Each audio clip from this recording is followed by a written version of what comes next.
You're watching Auto Trader Tailgate Week. Welcome to college football, presented by TrackPhone, as part of Auto Trader Tailgate Week. You're watching the Big 12 on ABC. And what a day it is to tailgate, taking a football game here in Manhattan. Homecoming at Kansas State, about as tough an opponent as they could ask for. Number 5 comes calling. Oklahoma taking on the Cats here in Manhattan. Hi again, everyone. Bob Wischusen here with Dan Orlovsky. Allison Williams will join us in just a moment. All right, welcome in. KSO Classic, another edition.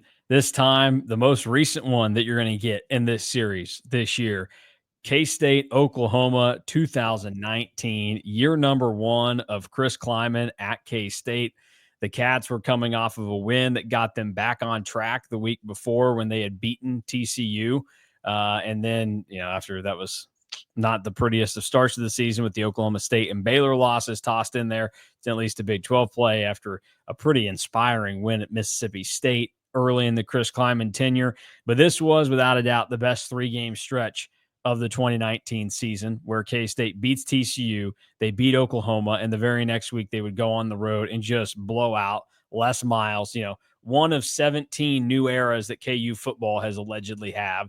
And the same result came. KU got their butts kicked. But this was one of those where I use it as an example a lot in the prove it games, where K-State got the big win against Oklahoma. They still had to go out and prove it the next week, and they obliterated KU. And it made this win all that more significant. It is, Chris Klieman beat Oklahoma 3 times in his career at K-State. He's 3-1 against the Sooners. Probably could have beat them that 4th time too in 2021. Once again, a game came down to an onside kick that ended up with a penalty and the other team getting the advantage out of it. But this is an interesting one too, because this is the only game that we're doing where we were both students, Drew. This was my senior year at K-State, and it was my 2nd season covering football. So I was up in the press box, and then I was on the field at the very end of the game. I share the John Kurtz story from that quite a bit, and I'll bring that up later on. But you have fond memories of this game as a student. Yeah, I have been going to K-State football games. The home opener this year will be the 2nd game that I've missed since 2005. The one prior being the Texas game during 2020, which is funny that we brought that up in a question earlier this week, and I could not remember that game existing. It's a good thing for you. But I have had this streak going for a long time. This was a game I almost missed. As you recall, this was a homecoming game. We had our homecoming party at the frat house the night before. Had probably one too many adult beverages. Missed when my parents were going to come to pick me up. Ended up taking an Uber to the stadium. Felt like absolute garbage for probably the first half of the game. And then I remember it being unusually warm out. And then that, along with just the energy of the stadium and the feeling of the game, I think shocked my body into feeling okay by the end of the game. So this was one of the only games that I truly have almost missed, and it 100% would have been my fault. Yeah, you got to be careful talking weather on this show. We have thoughts from these games, and then it turns out to be kind of wrong. But yeah, it was a little warmer for late October, high of 61, really sunny that day. So we'll get into a lot from this game in just a moment. But this is the first game we've done in a while that has been in the middle of the season. So it makes sense to go and kind of, give a look around at what took place for this game. Other games on this day that were notable: Iowa State was one of just 3 ranked teams in the Big 12. They lost to Oklahoma State 34-27. That was the game where Iowa State couldn't tackle. Was it Iowa State or Oklahoma State? They had the one play where nobody could make a tackle and they gave up a ridiculous touchdown. And then Texas, the other ranked team, lost to TCU. So all three ranked teams in the Big 12 on October 26, 2019 lost. Iowa State was the only team at home to do that. The other two were on the road. So you give them a little bit of grace. So that is what went on in the Big 12 on this day. Any other thoughts from kind of entering this game that you remember? Because I think this is one that you just kind of assumed, they're probably going to lose, and it is what it is. Oklahoma's a good team, so you're not going to be beat up about it. But if they lose this game, the thoughts of year one, I think you still look at them as a positive. Like, they would have had a winning record still. They still would have won 7 games, which would have, improved from the year before. And they had so many holes on this roster, which we're going to talk about even in this game. They did a good job of filling them, but you still look at it and go, boy, that was rough. But it changes the way you feel about it, because an 8-win regular season with one of those wins coming against Oklahoma, who was in the college football playoff, K-State and LSU were the only 2 teams in 2019 to beat Oklahoma. So feather in the cap there for the Cats. But if they lose this game, it does skew a little bit differently how maybe this season feels. Yeah, you probably don't feel as good about how year one went, because you look at it as like the only team that you probably maybe shouldn't have beat, but beat was Iowa State, and also like had the rough loss to West Virginia later on. Yeah, in this season. So like blew a good chance at Texas. Like, you were in that game, could have won it. Yeah. Like you blew some opportunities later on in this season that would probably make the year one, especially like, again, you lost to Navy in the last minute as well. It's like having all of those like close losses near the end of the year, plus like also losing this game to Oklahoma hypothetically, makes you feel worse about how the season would have ended up. But yeah, this was a game kind of like the 2017 game where, Oklahoma's coming to Manhattan, and you're just hoping that it's not over by the time that the fourth quarter starts. Yeah, and then all of a sudden you get to the fourth quarter, and it's more than just a game. It's a game that you've got a chance to win. And unlike 2017, K-State was able to hang on. And maybe that's the difference between Baker Mayfield being the Heisman winner and Jalen Hurts putting up great numbers and having a great season, but not being the Heisman winner. And even more insane is like, I say that like you wanted to be in the game when the fourth quarter started, and it almost didn't play out this way, because it ended up being a lot closer than it should have been. But like, it almost felt like it was over and K-State was going to win entering the fourth quarter. Yeah, I mean, K-State starts the fourth quarter and instantly scores. They're up 25 with just over 12 minutes to play, and it comes down to the very last minute. A couple other things we need to do before we get into recapping the game. The uniform matchup, what do you give this one? Oh, this is a solid like 9.2 for me. I love those Oklahoma uniforms. They're classics. And then obviously like that is K-State. Like the K-State uniform hasn't changed much when we've done this. Yeah, I gave it an 8.1. Everybody knows I'm a sucker for K-State's jerseys. I think these are OU's best. I like the whites better. And you just look at them, it's like that's a pretty iconic college football look right there. So yeah, I'm all about it for what goes on with those. We don't give you starting lineups for this one, mainly because, and this is something that can go in the what age poorly category, these TV networks have gone away from doing this. And I didn't really think about it at the time, but then it wasn't in this one. I thought, well, you don't really see that nowadays either. Like, we could look at a game from last year and they're not going to do it. And I get that in football, you're cycling so many guys in and out. Like, it doesn't really mean a ton to be a starter unless you're the quarterback or the running back or whatever. But it's still kind of nice to know, like, hey, who are the guys that are going to get the lion's share of snaps, and it just sets the scene better. It feels big time. So I would just implore these networks to bring that back. Yeah, I think that Fox still does it, if I remember correctly, but I know that ESPN and ABC, like, they've gone way away from that. Now, ESPN and ABC, you're lucky if you get to see like the impact players. And that's only 2 players and one on each side of the ball. Yeah, and that's another thing. That used to be like ESPN's thing. Like you got the impact players beforehand. But as we know, the production value on these games has pretty much gone in the tank over the years. All right, let's dive in now to some of the different things going on with this game. We start with Oklahoma's already gone, got a field goal. K-State did their best to hold them to that. Had an opportunity to take the ball away, which would have been big. But then this became a common theme, certainly in 2019 and early on in the Chris Kleiman career. They've actually gotten better about defending it lately. I think some people still, myself included, will think, oh, they suck with trick play. You get them once every 3 weeks or something. They've gotten better about it, though. They were terrible about it in 2019. And here's a name everybody might remember, Jonathan Alexander. I don't know if he was caught napping with his pants down or with his eyes closed or all three. But he appeared to be the culprit that cost K-State a lot of yards on this play by Oklahoma.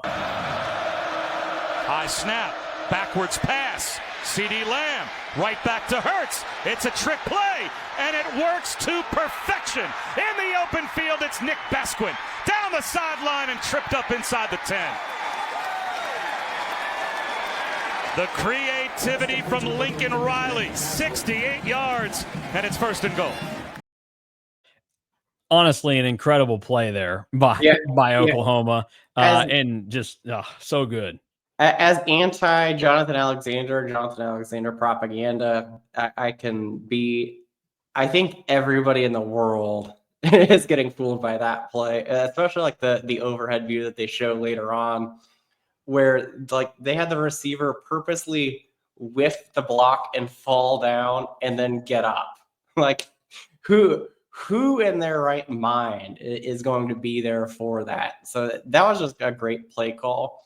I also remember saying jokingly to my friends that like, if OU's pulling out that play, like they're scared of what K-State is to do that like in the first quarter.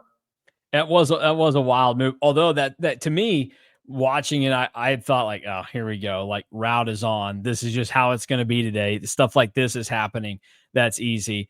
And that honestly, that has what every successful trick play or big play has. Like it's even better if you can get a couple of the things to be a little wonky and almost go wrong. Like K-State was really close to having CD Lamb stopped, 7 yards behind the line of scrimmage, but he just gets out of it.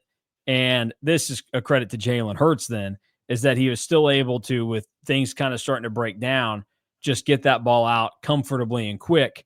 And obviously down the field, Oklahoma goes. Jalen Hurts would get shoved into the end zone by his offensive line a play later. So Oklahoma is that aged well. Yeah. No shit. Yeah, that really did. I didn't even think about that in this. But yeah, that Jalen Hurts loves being tugged on by other men. We've seen that now. K-State, they decided to come back with an answer. And here's a name everybody might remember because it felt like he played for a long time, because he did. Career that spanned 2018 to 2022. Malik Knowles stepping up for K-State on their drive to bounce back. Thompson. Long throw, looking for Knowles, and he's got it. 1st down. To the 29-yard line of Oklahoma, a gain of 22. So K-State kind of gets back into it. They're flowing a little bit better there. And this is always what is nice to see. You get down 10-0 like this to a team like Oklahoma. They didn't just roll over and die. They had a little bit of oomph to them to try and get back into it. Because I would imagine, I'll pull it up right now, but we all remember that the 2018 K-State Oklahoma game was ugly in Norman. Last year of Snyder. That's a light way of saying it. Yeah, it was bad, as the kids would say. Oklahoma came out. They scored a touchdown in 2 minutes. K-State came out, punted after 3 plays. Then Oklahoma went and got a field goal. K-State punted on their next drive. So they were down 10-0. Didn't push back all that much. They went 23 yards and punted. OU, 43 seconds later, scored a touchdown. But K-State, to their credit, when they were down 17-0, they did score a touchdown. Oklahoma didn't have a drive in this game where they didn't score until the penultimate drive of the game. So they were up 51-14 before they had a non-scoring drive, which is with 9 minutes left in the fourth quarter. Insane in that game. So there wasn't a lot of pushback that K-State gave in this game the year before when they were down 34-7 in Norman at halftime, but they bounce back, they start pushing it, and then you get Skylar Thompson's first touchdown of the day. This would become a common theme. Well, they've got two tight ends out there, both to opposite sides of the field. They're going to run a little option, and walking into the end zone is Skylar Thompson, unaccounted for an easy Kansas State touchdown.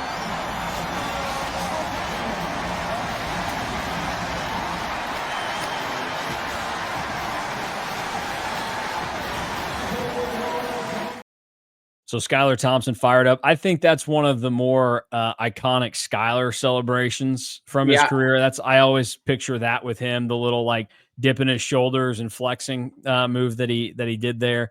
And he was one of 4 touchdowns on the day. No, I'm right there with you. That is probably the play that I associate the most with this game, which is funny that like that came when K-State was down 10-0. But I think it's because that shot of Skylar has been used a lot. Yes, it absolutely has. I actually think it's in a children's book that my daughter has. K-State able to get a stop. They come back out and they have the ball in their hands. So get ready for what's about to hit you now, Drew. You're going to get a look here at Jax Deneen catching a football. I threw this in mainly for Scott Wildcat and also so people remember, Jax Deneen, what a guy. Here it is. The hole, felt a linebacker get out of place, the vision to bounce it outside and get 6 yards. Sets up play action for Thompson. Throws on the run. That's Jax Deneen. Freshman fullback makes a diving catch. That was actually after OU scored again. So K-State trying to answer just before the first quarter, moving the ball a little bit. And then Dan Orlovsky and Bob Wischusen went into a discussion. They said that Jax Deneen was built like a filing cabinet and that Bob Wischusen likes seeing players like that get the football because it makes him feel better about himself. So that's Jax Deneen, like from this era, will be remembered 20, 30 years from now. Like people our age will talk about him being one of those fun type players to think back on that, there are people that wanted guys on Mount Rushmores that were more novelty players like Jax Deneen. But we'll have that 30 years from now to talk about. Yeah, insane. And like you forget about how like K-State's offense has really evolved from 2019 to now. It's crazy. This was very, very much more like old school pro style because Jax Deneen wasn't the only fullback to get involved in this game either. Yeah, and I would also point this out about Jax Deneen. That was one of those. He was in the class with a bunch of those Lawrence guys that committed to K-State. And the fun aspect of it now is that Jax Deneen comes to K-State, Jet Deneen comes to K-State. So this KU family that, had uncles and dads play at KU, and then the older brothers went to KU, were KU legacies. K-State was able to snag the last 2 of them. And I mean, I don't know about you. You still think at some point Jet Deneen is on the field in like a significant way at some point? Maybe not like a ton, but like, I think he's playing special teams already. In a non-special teams role, potentially. Like he's going to be on the field on special teams a lot this upcoming season, I would guess. So you have that. Jax Deneen keeps the thing moving. James Gilbert, our first James Gilbert highlight of the day, one of 2 transfer running backs that Chris Kleiman added after there was nobody in the room. Actually, I guess 3 transfer running backs because it was Gilbert and Brown, and then Harry Trotter also was a transfer. And Tyler Burns was a regular student. They pulled Tyler Burns back onto the football team. Was put back on the football team. Insane the work that they did in 2019 for running backs. Yeah, here is James Gilbert's first big run of the day. Yeah, is that where you were going? I was trying to be kind. Yeah, wondering why you were looking at me. Well, you said that. There's a crease into the secondary for Gilbert. Hurdles his way down to the 35-yard line before he's brought down.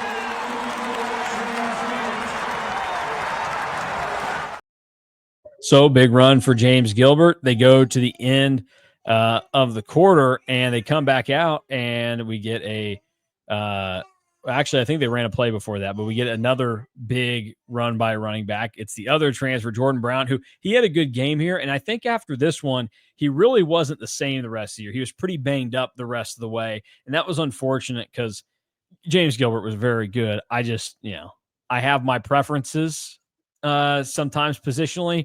I wanted Jordan Brown to be the guy. I thought he was a little more electric, and he had another run later in the game that I thought was pretty good that we'll get to. But this is Jordan Brown also hitting a big hole to end the first quarter. Looks like they're going to run a play, though.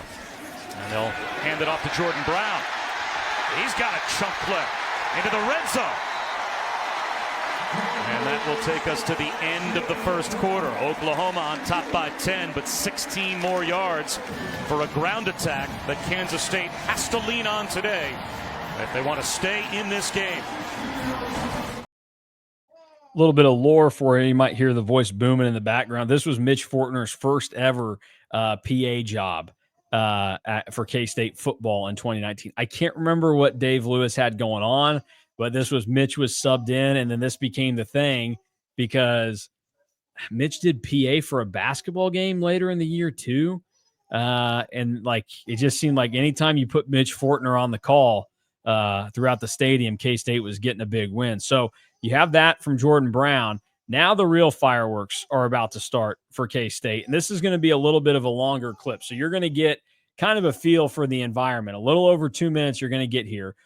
First, you get a really great throw by Skylar Thompson, a pickup from Joaquin Gill on third down, then a Josh Youngblood touchdown, and then a big penalty on Oklahoma. And this would have been when you start to think, all right, momentum might be turning. This could be a game that goes K-State's way.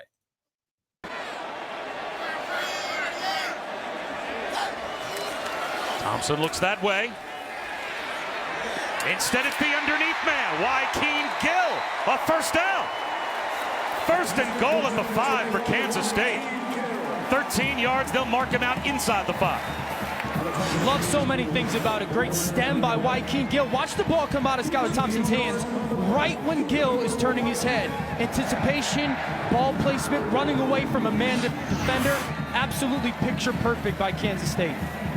Delarian Turner Yell, the strong safety. That's a pretty good matchup, I'd have to think, for Kansas State to get your slot receiver on a safety.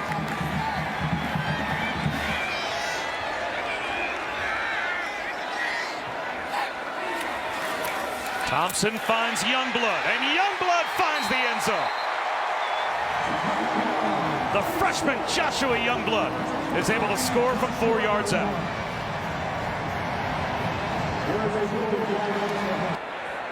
The result of the play is a touchdown. After the play, personal foul, unnecessary roughness for kicking. Defense number 11. That 15-yard penalty will be assessed on the kickoff. Number 11 has disqualified himself from the game. Wow, that's Parnell Motley, a starting corner for Oklahoma, who has been kicked out of the game. And we'll see if we can pick it up here. Look at Motley right on the sideline right there. Takes a kick at long. For a senior to do that in that moment. Teams live in nickel, so they have defensive backs, but Lincoln Riley told us we're really only bringing 3 true corners to this game. We've got Motley, Trey Brown, and Jaden Davis, and now one of those 3 has been ejected. So now a true freshman, Jaden Davis, he's going to play the rest of the way. And it's 17-14 as Parnell Motley's afternoon is over.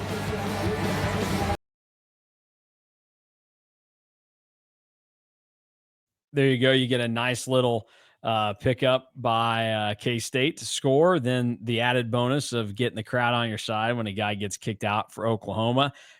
Great work all around on there. I got a couple of things from this stretch. Number one, great on ESPN to go with the split box where we get to see Reggie Smith, the white hat, one of my favorite refs from this time period. Everybody says, "Oh, Mason hates the refs." Oh, blah blah blah. When you're good, I'm not on your case. Reggie Smith was a great one.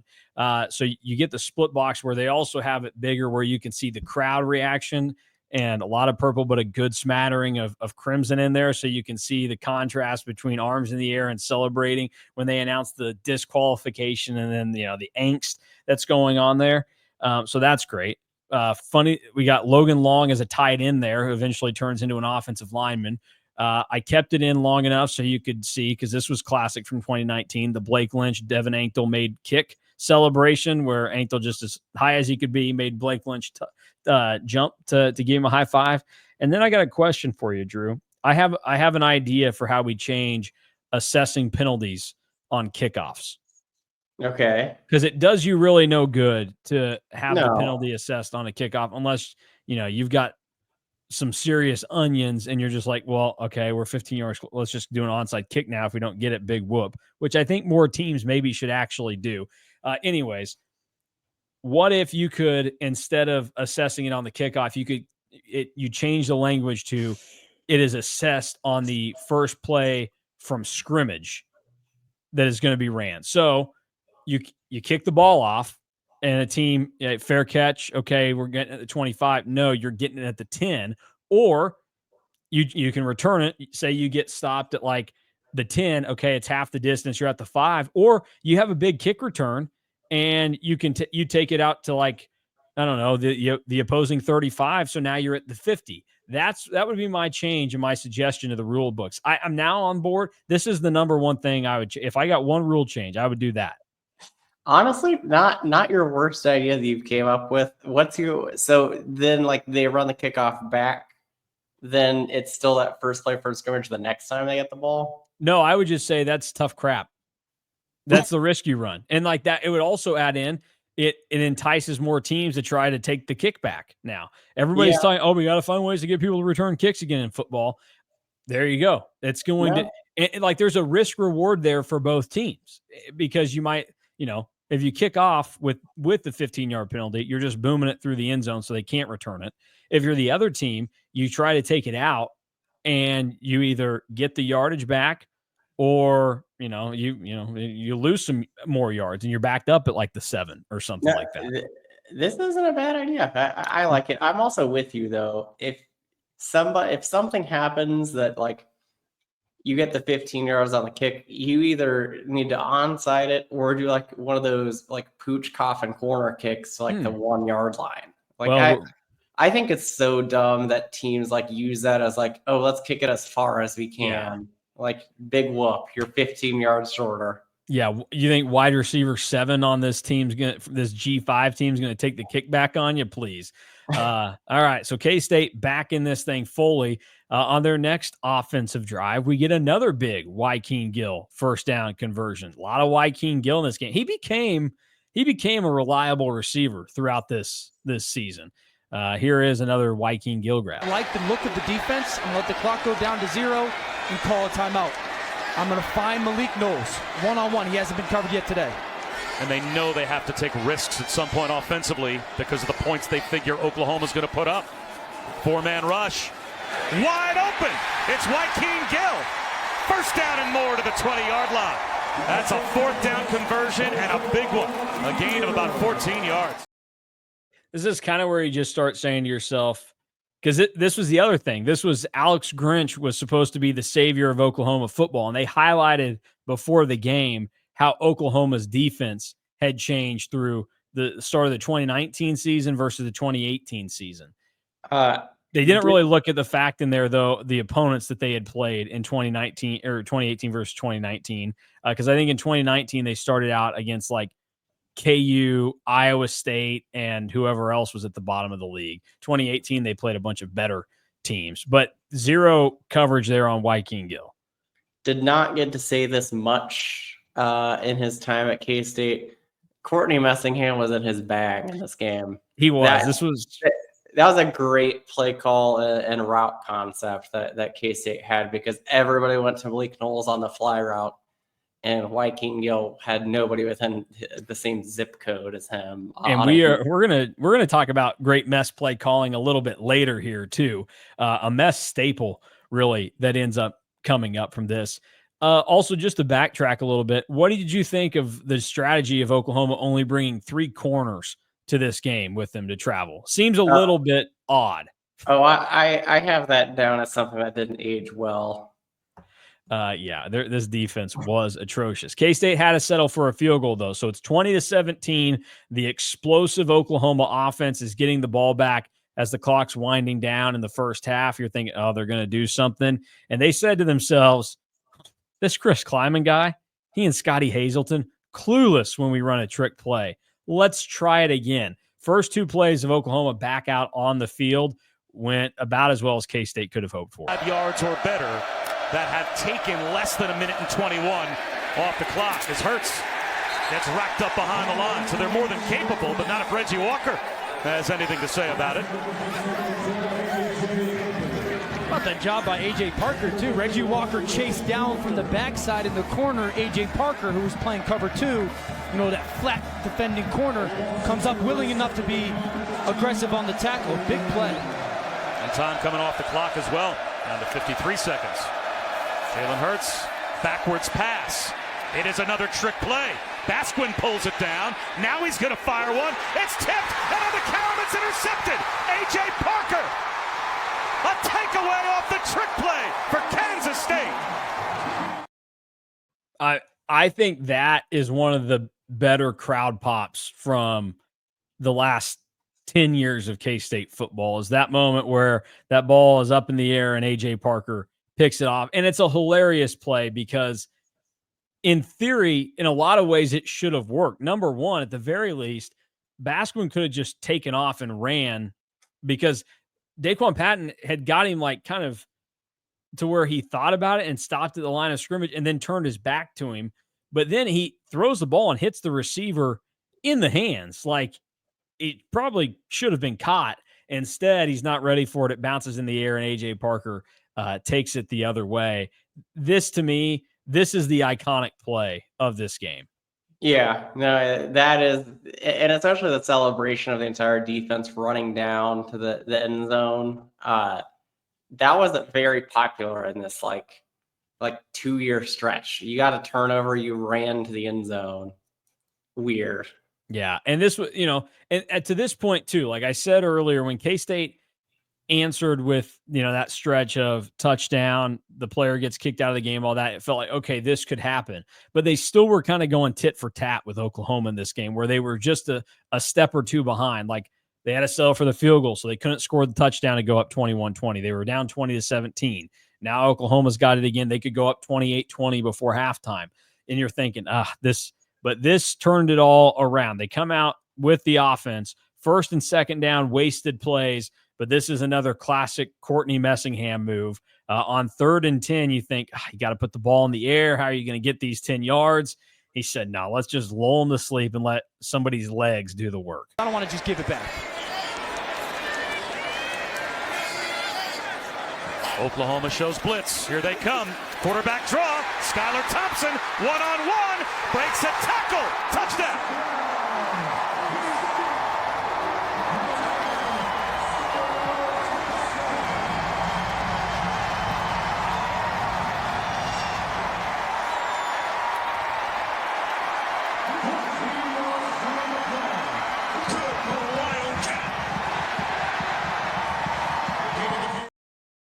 So there you go. Skylar Thompson's 3rd rushing touchdown of the day, the 3rd and 10 draw from Courtney Messingham. That's to me, the number one draw play that sticks out to me about Courtney Messingham's time. The second one is he did that on a 3rd and even longer against Stanford in 2021 with Deuce, and they for sure got the first down. I think Deuce may have even taken it for a touchdown. Where I think he took it for a touchdown, where it was just like you thought, oh, what are you going to do? And you hand it off, and then he's gone. Yeah, Mess loved a 3rd and long, run the ball. Great play call. Like, looking back again at just like watching that play again, Oklahoma had like no linebackers. They had 0 people in the middle of the field. Like, perfect time to run the QB draw. Sold it well by Skylar. Receiver sold it well. And then Skylar literally just had to make one guy miss, and it was a touchdown. Like, he was for sure going to get the first down. Yeah. It was just, is he going to score or not? And then he did. So this is kind of in the middle of the game now where the action's really picking up for K-State. It is big play after big play. They come out with the lead in the second half, and they go down, and Dalton Schoen steps up, gets a big grab, another really good Skylar Thompson throw. Then Phillip Brooks picks up a first down, young Phillip Brooks, and it is capped off with the fourth Skylar Thompson touchdown of the day. A fast and furious, about a minute and a half, 2 minutes of real time. I chopped it down a little bit for everybody, but you get all three of those plays right here. Absolutely, Allen Iverson crossed him over, and I said, all right, maybe I was wrong. Maybe he's got a chance. Thompson on a bootleg. Hoists one downfield for Schoen. Drops it in.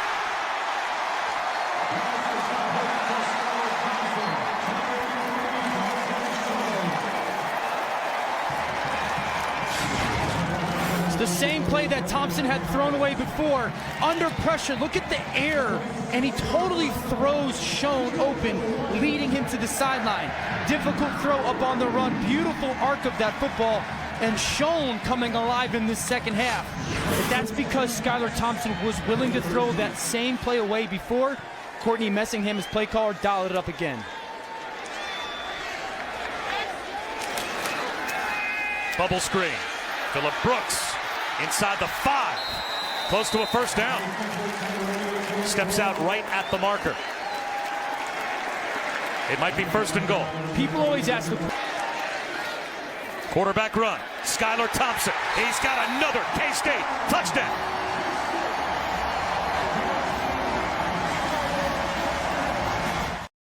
And that look from Lincoln Riley right there wasn't, oh no, like this might be getting away from us. This could be a problem. 3 straight great play calls there by Messingham, and the player stepping up and making the plays. And Dalton Schoen had a great 2019 for K-State. And, I think we've asked a lot in this series, like, oh, what if this guy had, another year or two or whatever. Dalton Schoen doesn't make much of a difference on that 2020 team. They were, so much was screwed up on that team. The question I would ask is, knowing what we know about 2018 and then the reluctantness of Bill to use certain players that probably would have made you better, is like, if things had ended just peacefully, like, you can use the 2017 Cactus Bowl as a, hey, ride off into the sunset, you win it thing. And if Bill had been ready to go out on his own terms again to end 2.0, like, 1.0. If you have Chris Kleiman in 2018, I don't think the team has a losing record. And it would look a lot different because, number one, I'd love to see what Chris Kleiman and Brian Anderson could have done with Alex Barnes. Number two, Dalton Schoen and Malik Knowles are getting used a lot more in 2018. And and then they would tell Alex Delton they wouldn't even tell him to kick rocks. They'd tell him to eat them. And Skylar's going to play. Like, obviously they did wonders for Skylar's career at K-State. And it's just, if you had had Chris Kleiman and his staff a year earlier, it would have been just better for the health and the feeling of K-State football and the enjoyment for fans. Yeah, that is a good one because the receivers on the 2018 team were terrible, to put it bluntly. I think that if that ends up happening, you don't see Malik Knowles at redshirt at K-State. So you probably see more and more of like working him into the offense. You see more Dalton Schoen. I have a different what if for when we get there, though. Okay. All right. I'm ready for it. So you have all that. K-State is now up multiple scores in this game. And this is the most important play of the game that comes up next. I don't think you see the grotesqueness of what happens on this play. I hope you don't. If you do, I'm sorry. I can remember, though, when this play took place, everybody's trying to figure out up in the press box what happened. And so I'm on my YouTube TV account, rewinding and going back and forth up there trying to figure out. And about on the second or third replay, you notice what happened to Eric Gallen's leg. And you go, ugh, yeah, it was not good. I think it's one of the worst injuries for sure I've seen in the game that I've covered. Probably one of the worst ones in a long time that K-State has experienced. A lot more push-ups than maybe a Wildcat expected to do today here in Manhattan. Already 34 points on the board for Kansas State, and they will pooch the kick short. Lands in no man's land, and is taken by TJ Pledger. He lost the football. K-State thinks they have it.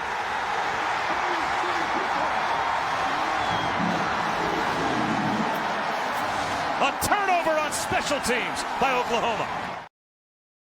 So there you go. Oklahoma turns it over on the little pooch kick by K-State. Just another, when it's your day type of thing. They called it up at the right time, and they didn't get it on the kick necessarily, but they knocked the ball free. They end up with it. A couple plays later, Skylar Thompson, Sammy Wheeler had a handful of catches like this in his career where he just pops up there and balls fit into a tight window and he comes down with it. A big grab for Sammy Wheeler, which sets up the final Skylar Thompson touchdown of the day.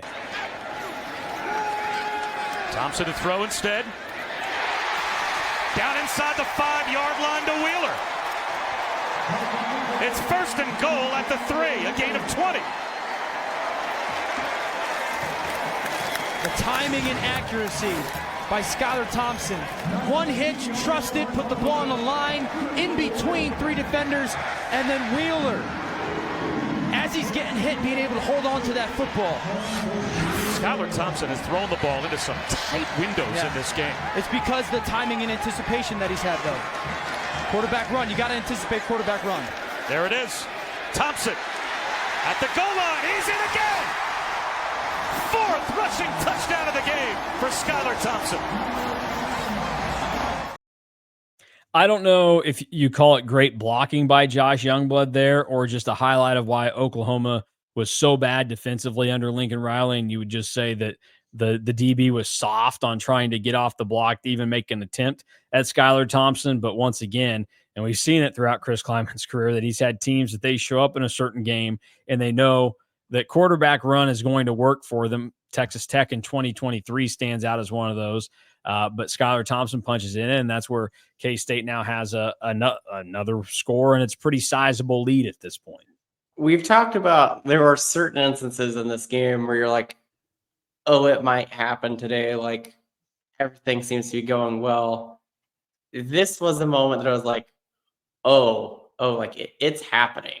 Like, there's no real doubts, because everything would have had to go so wrong for K-State to lose. And then everything almost did go so wrong. Yes, everything did almost go so wrong. But we aren't to that point yet, because the Cats still need to punch it in one more time to go up by 25 in the 4th quarter. This is the start of them making that push. Gilbert limped off. Quarterback run. Skylar Thompson right up the middle. Easily picking up a 3rd down conversion and a 1st down. 15 yards.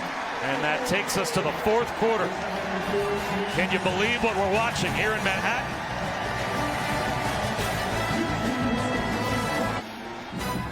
Kansas State leads Oklahoma 41-23 as we start the 4th and continue Dr. Pepper's championship drive game of the week.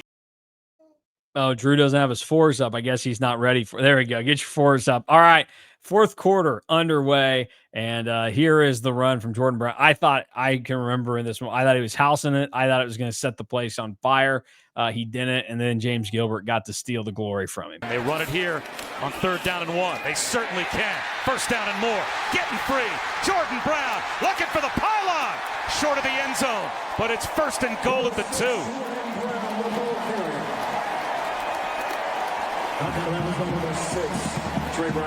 They are just running power at Oklahoma.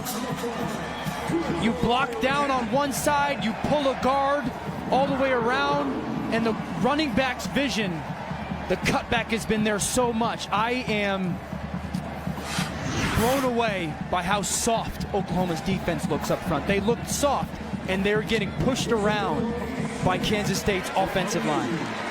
James Gilbert gets back in the game as the I-back. He gets the handoff, and he gets a walk-in touchdown.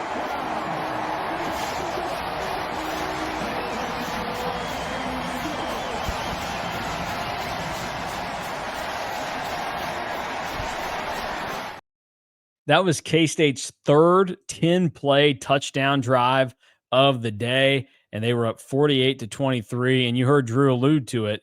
Hey, watch out. This team, they're going to give it back at some point. Kickoff happens. Very first play that Oklahoma has down by 25. And then that's where you go. It just can never be easy if you're a K-State fan. It's Oklahoma. There's Jalen Hurts. Tunnel screen. CeeDee Lamb trying to get outside. And does. CeeDee Lamb stays on his feet. And he will go the distance. Just what the Sooners needed. 70-yard touchdown. So CeeDee Lamb goes, scores, makes it easy. That's fantastic. Spoiler alert, that is easily, I think, the worst play of the game. Yeah. If they literally just tackle CeeDee Lamb and make them take more time off the clock, the game never comes down to an onside kick. Yes, because then K-State goes out, gets the clock bled down enough. They give a little bit. They give Oklahoma the ball back. Oklahoma goes on a pretty long scoring drive. They score with 5.5 minutes left, a Jalen Hurts run. They get the 2-point conversion, which was also big. So they're down 48-38. K-State gives the ball back again. This was a good move by Lincoln Riley. Some coaches do it, some don't. He did decide to just take the field goal once they got in range, knowing, hey, we need to get the onside anyways, and we need the kick. Let's take it now. So it's 48-41 with 1:45 left in the game. Oklahoma has used all of their timeouts, and it sets up for the most important play of the game. K-State and Oklahoma are going to have to battle for an onside kick. We've got a lot that goes into this, and we'll explain in greater detail. This is a long clip, though, so everybody bear with it, but it gives you a good idea of what took place. This is a 4-minute clip that you'll get the onside kick, everything that happens after, and then the conclusion of the game. This is right in the middle of the field. And that's the guy, Bob, that you run Phillip Brooks. Either way, the ball gets kicked for a tip. Burkich. It squeezes through. Brooks after it. It's loose. Does Oklahoma have it? It looks like the Sooners have recovered.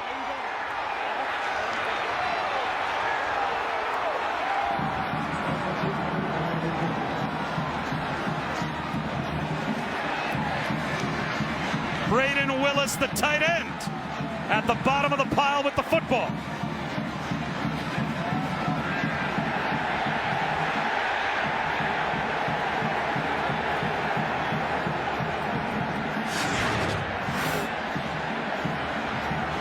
Curl kick. The question is, was the ball touched by a Sooner before it traveled 10 yards? Is a kick with a legal recovery by Oklahoma.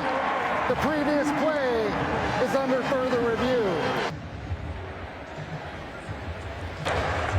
After review, the ball was illegally touched by number 8 of Oklahoma at the 44-yard line, 1 yard short of the receiver's restraining line. It'll be Kansas State's ball, 1st and 10 from the 44-yard line. And that will do it. For Kansas State, it is victory formation with Oklahoma out of timeouts.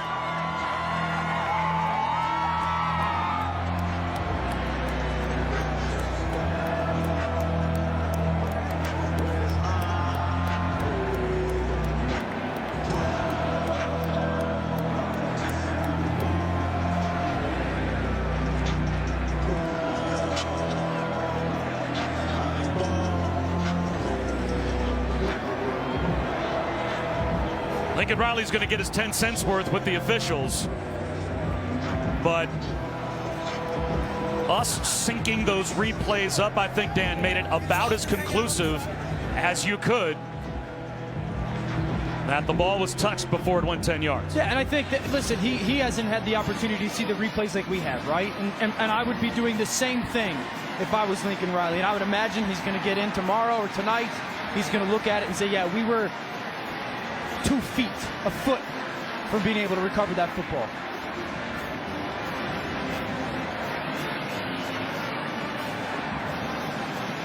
Lincoln Riley, his only access to the view is on the Jumbotron. And so on the Jumbotron, it looks like 10 yards because it's bang, bang. With our technology and with television technology, you can show that it was touched too soon. Deserved to win that football game that day, and I think the same could be said today. Kansas State deserved to win this game.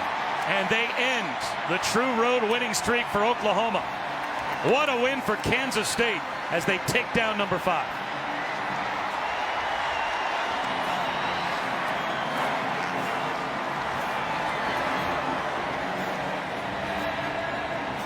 The first win against a top 5 team since 2006 for the Wildcats.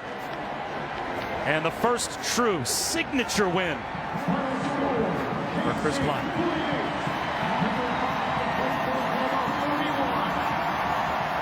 A celebration underway here in Manhattan.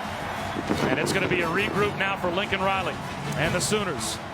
Once again, our final score, Kansas State over Oklahoma, 48-41. What a scene as they celebrate. For Dan Orlovsky and Allison Williams, I'm Bob Wischusen. After the break, it's Penn State and Michigan State.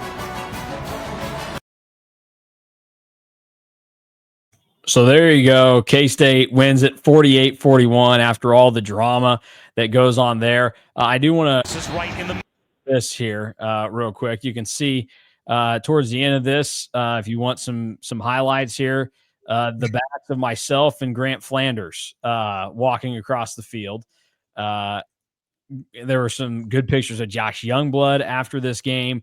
And this is now where I share the story about what I witnessed with John Kurtz during the end of this game. So the way that the procedure works at K-State is that I think, was it after like the 10-minute mark of the fourth quarter, or at least it used to be, the media can go down and see the rest of the game on the field before you walk up to the press conference. That way you don't miss any of the game, but you also don't get trapped in the elevator or stuck in the concourse walking around or whatever. So we decided we're going to go down to the field for the end of the game. It's me, John, and Matt Hall. And we are down there just kind of standing and waiting. And then you're watching this unfold like, holy crap, that it's going to happen. They're going to blow this. It's going to go to overtime, or Oklahoma's going to go for 2 and just beat you right there. It's going to be bad. So the onside kick happens, and in real time, you can't tell what happened down there. You just assume, wow, they got it. And then you're like, what are they reviewing? And I can't even remember telling on the Jumbotron what happened or not. Like Orlovsky kind of made a comment there about, well, Lincoln Riley can only go off of that. He probably can't tell based off of what we can. But the moment ends, Reggie Smith hops back on the mic and says that the ball was illegally touched at the 34-yard line, the 44-yard line, one shy of where things needed to go for a legal recovery. It bounced off the thigh of the Sooner player. And so when that gets announced that it's going to be K-State ball, Mr. Professional Broadcaster, I had never seen this from him. John Kurtz, very buttoned up, tried to do it the way it's supposed to be done, gets down on his hands and knees on the turf in the northwest corner of the stadium and starts slamming his fist into the ground in celebration of the K-State win and the fact that they pulled it off and that they got it done. That's the number one memory that I have from this game that stands out to me. And I like to bring it up a lot because it makes me laugh. A couple of other things that we saw there towards the end there.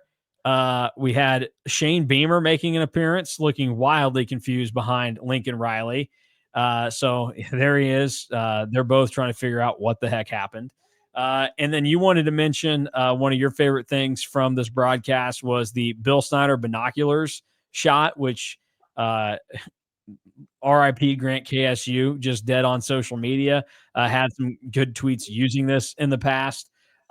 Fantastic and just a funny sight to see with him checking things out there. He was probably irate that Skylar Thompson balled out in this game.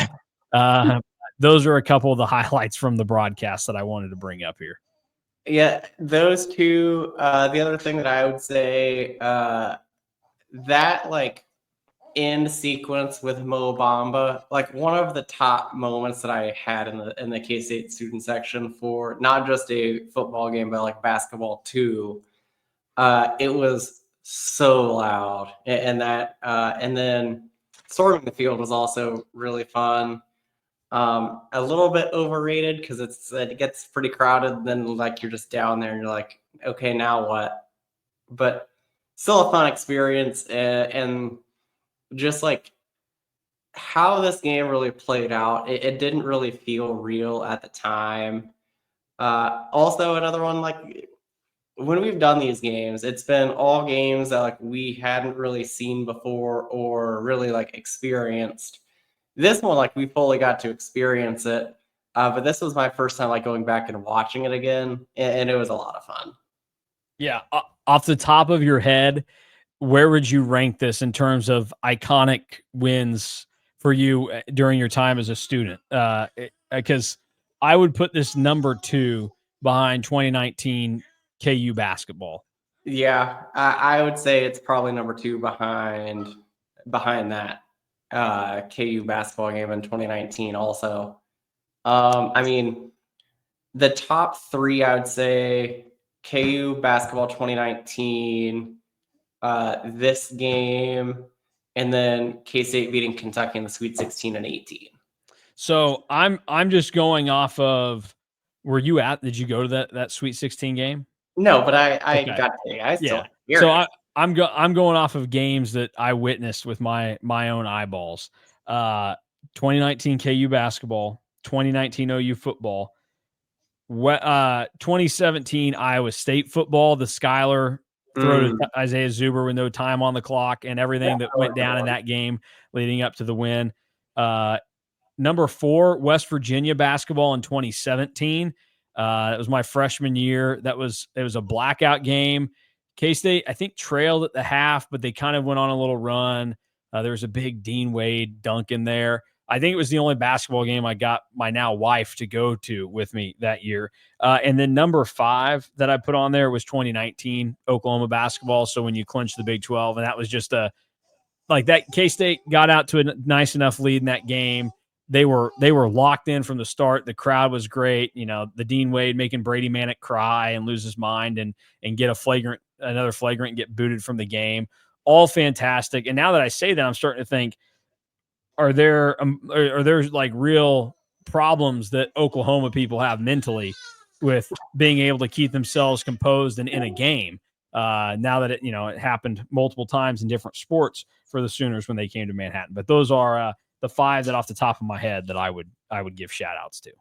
Those are all good. If I'm taking out the Sweet 16 game, I think I would add the 2017 Iowa State game as my number 3. Number 4 would probably be, I think it was the Baylor game in 2019 that also had a Dean Wade jam. And then sneakily, because it was so cold and I didn't really feel like going to the game because it was so cold, but my parents, some of their friends had an extra seat in the club level. 2019 Iowa State gets an appearance for me because that game was so cold and it was just a satisfying win just because, the year before it was like reverse Farmageddon where K-State blew the big lead. So then was nice.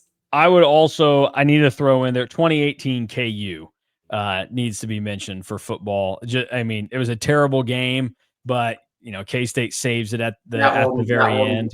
That will never make a list for me. It needs to. The streak isn't a thing if it wasn't for that one. All right. Before we get into our categories, we like to do the trivia question. This is what the Aflac trivia question was in game. Which team does Oklahoma have 75 or more wins against in their school history? So which teams does Oklahoma have 75 or more wins against in their school's history? Drew, do you remember what the answers were? I believe there might have been more than 2, but the 2 that I remember was K-State and Oklahoma State. Yeah, so there were 4 of them, and you could probably guess which 4 they were. By the way, this goes to credit you saying it was unseasonably warm.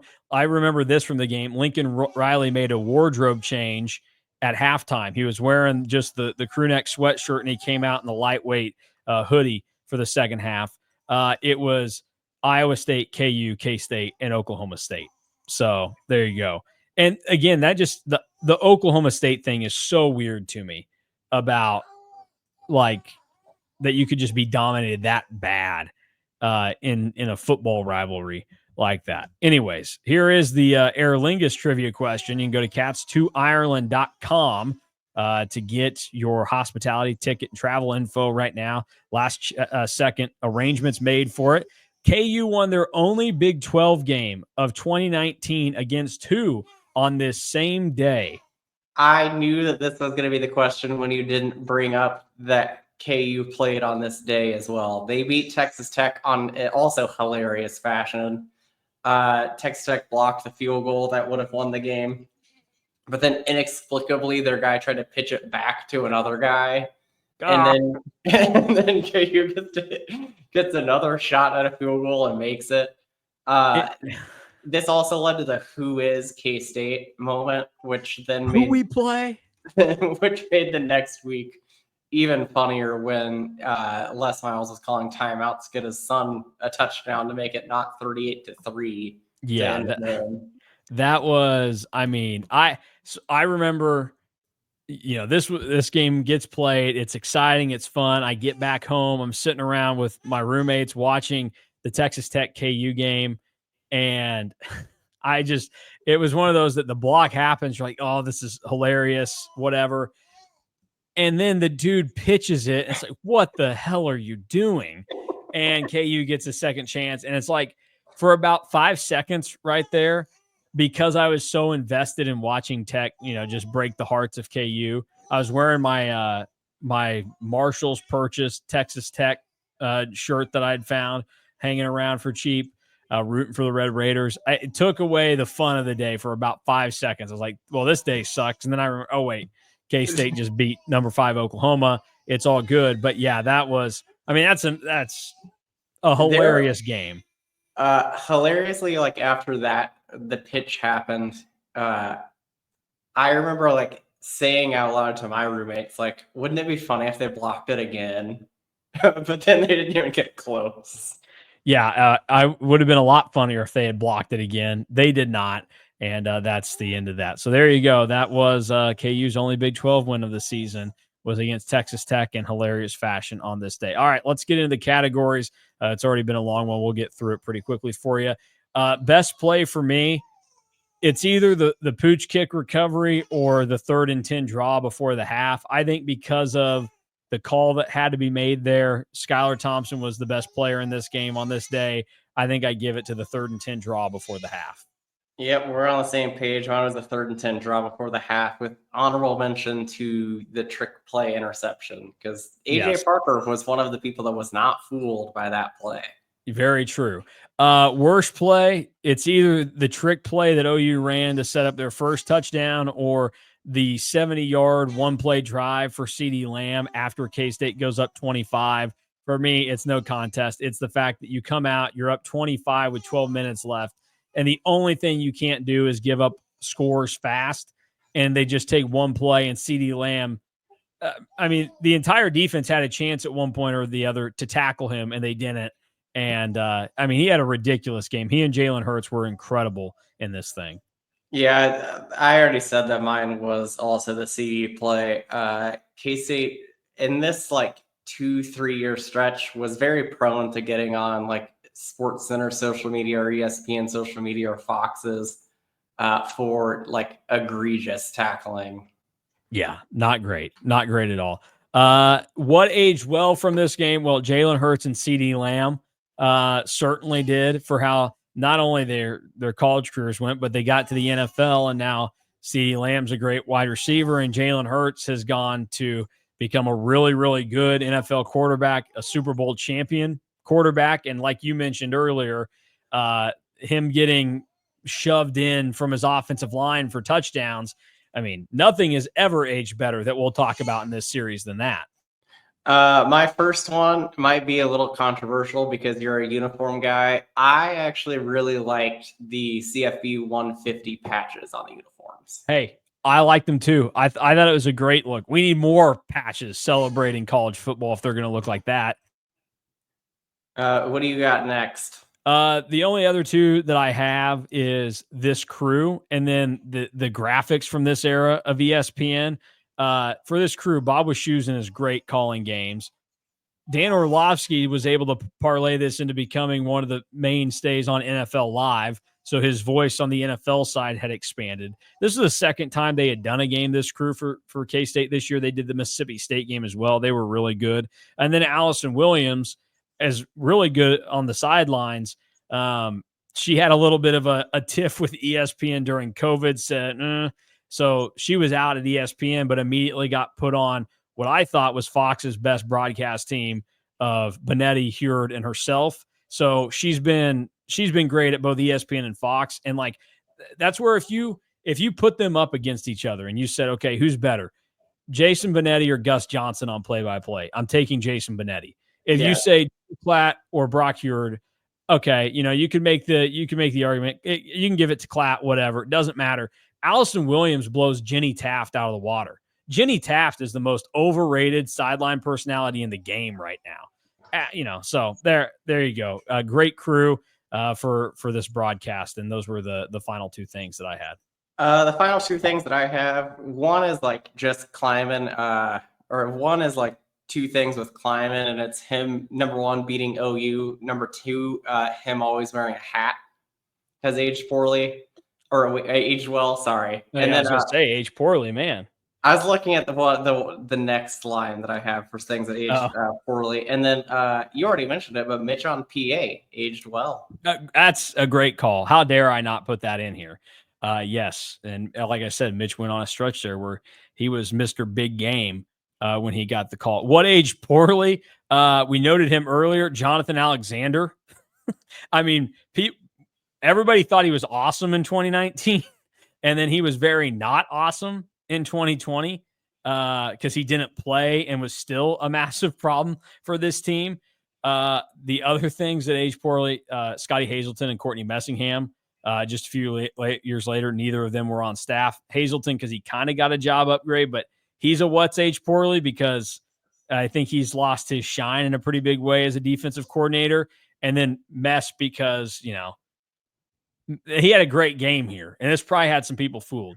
KSU fan was probably ready to Twitter give some people to death about how great Courtney Messingham was after this one. It fooled us for a couple years. But then, his career at K-State got ended, and it worked out well for K-State because they won the conference title with him not calling plays. Similar boat for me. I had Scotty Hazelton and Courtney Messingham on mine. Instead of Jonathan Alexander, my player that didn't age well, Joshua Youngblood. Similar situation. Ooh, yeah, great call. And then I'm asking to get like old takes exposed later on this year, but Lincoln Riley didn't really age well. Nope. Like, he has kind of like hit what he did at Oklahoma and has been kind of shit since. So, well, within this game, I would also say that Alex Grinch did not age well because they were talking him up like, oh, he's the savior of Oklahoma football with his defense. Like, I remember John could not stop making fun of that in the press box during this game. And now you look at it, like, it was insane that Lincoln Riley then took him to USC with him. And it didn't go well there either for Alex Grinch. So, yeah, I would say we pretty quickly found out that was a problem in this as well. Broadcaster grade. I mean, this is going to be the best crew in totality that we get for this series, so I'm giving an A+. Yeah, I'm giving it a solid A. I mean, Orlovsky was all over it in this game. He called on the quarterback run at the right time, foreshadowing for it. Wischusen was great. I already talked about, Alice Williams blows Jenny Taft out of the water. And also, I mean, I made the comment, and then I didn't even realize that Orlovsky had said it, but he also called the Oklahoma defense soft in this game. We need more of these guys calling games to just step up and call it how it is. So credit to Dan Orlovsky. I like Orlovsky calling games. You were trying to talk down on him because of his NFL Live. I don't actually watch NFL Live or give a crap about the studio stuff. I think he's great on games, but he is a lot better on games than NFL Live. I think that this crew is really good and really solid. But they weren't like spectacular one way or the other. I need, especially like when we go and like watch these old games, I want the announcers to be like so good that like all I can really think about is like how good they are, or be so bad like Tim Brando was in the '97 Fiesta Bowl that like I need one extreme or the other. MVP of the game has to be Skylar Thompson, right? Yes, easily. Or would you say Courtney Messingham? Courtney Messingham was my honorable mention. Okay. All right. Underrated player from the game for K-State. You mentioned him because you said that he vultured a Jordan Brown touchdown, but I would venture to say that Skylar Thompson vultured some of his touchdowns, James Gilbert. Fair, very fair. That happens though. Quarterbacks are allowed to take it from running backs, okay? Unless we don't like the quarterback. That's how the world works. I put Wyatt Hubert. He had a really good start to the game on defense. As the game kind of wore on, OU was doing some things. It wasn't as prevalent, but Wyatt Hubert was not underrated by any means. But in this game, it was all offense. You don't think very much about it. And I just wanted to point out, he was really freaking good, and you saw that throughout this game. So there you go. That is my underrated player. Notable moments from the broadcast. We already talked about Shane Beamer making an appearance. Bill with his binoculars showing up there. The other thing that I would point out is that they kept repeatedly showing, unknowingly to some extent, the catastrophic Eric Gallen leg injury. And it's like, okay, we probably could have scaled back on that at this point. Like, somebody make note of it. I do also want to give credit real quick on a couple things for people being alert. Lincoln Riley was all over it immediately. His team just screws up massively in this game, and he's calling immediately, like, we need serious medical attention over there.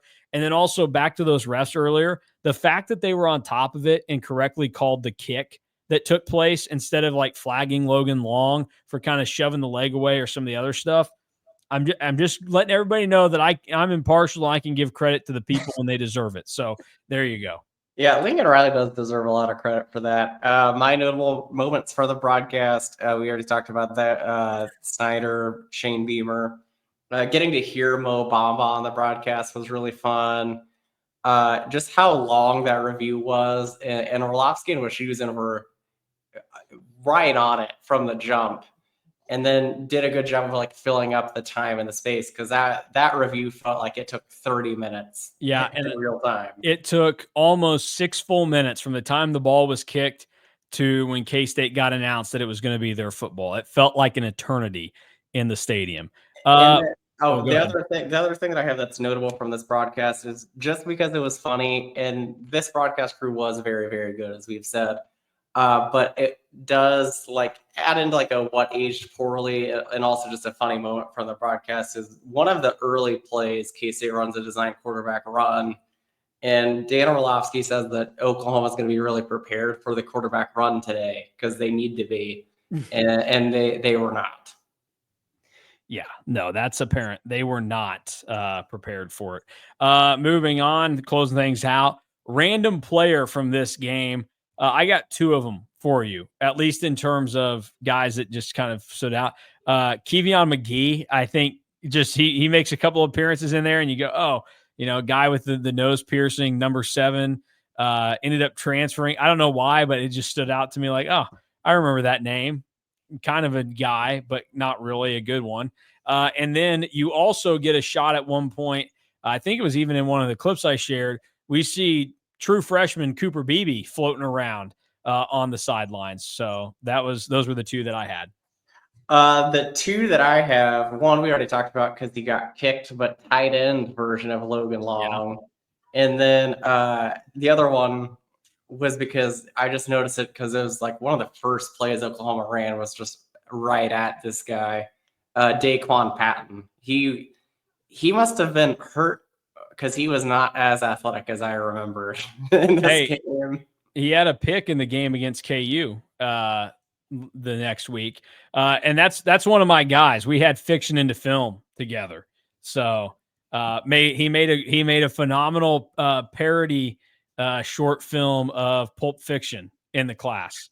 That's what I remember from there. I'm trying to think there was another football player in that class too. But I can't remember who it was. That was the year I had a lot of football players in my classes that year. Isaiah Harris and I, the year before, we were boys, as I've shared from time to time.